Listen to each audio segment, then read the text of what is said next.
Macchina che si è messa in movimento, 1 Bellamente, 2 Blair Tacol, 3 Ben Urlich, 4 Buganda FKS, 5 Beautiful Mind, 6 Boldi Kuma, la seconda fila la fanno 7 Bugatti Fern, l'8 Beautiful Trio e il 9 Ballilas Light. Autostarter che va per staccare, partiti in questo istante. L'errore di Boldi Kuma, Ben Urlich, Buganda FKS, Beautiful Mind alle prese in bocca della prima piegata, l'errore di Blair Tacol, Buganda che insiste su Ben Urlich, quale rimane caparbiamente all'interno al completamento dei 200 metri iniziali in 14,2. Ben Urlich che tiene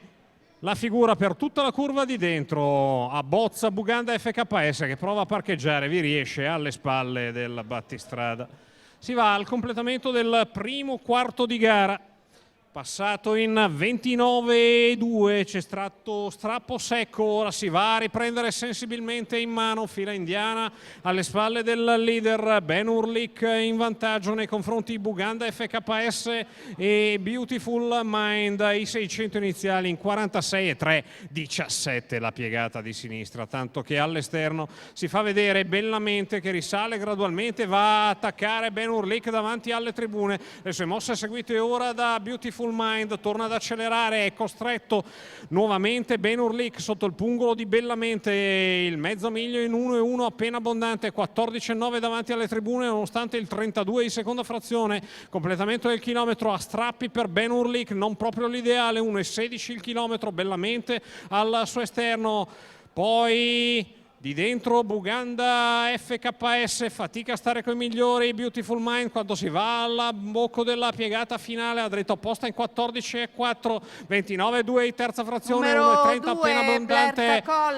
squalificato. i 1.200 con Ben Urlich che ha respinto Bellamente nella sua scia, Buganda FKS quando si entra all'ingresso della dritta arrivo, in vantaggio Ben Urlich che ha 1,5 di margine nei confronti di Buganda che si butta in open stretch, Ben Ur che si difende da Buganda FKS,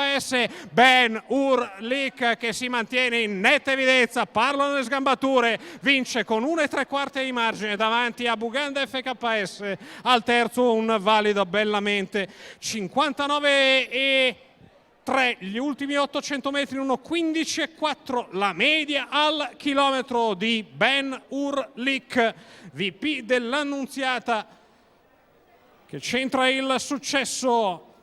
per Tiberio Cecere, i colori del signor Francesco Licciardi, il figlio di Ganymede, che tiene in rispetto tutti i tentativi in maniera molto agevole di Buganda FKS, il numero 3 sul tabellone al primo posto, al secondo il 4 di Buganda FKS, al terzo l'1 di Bellamente.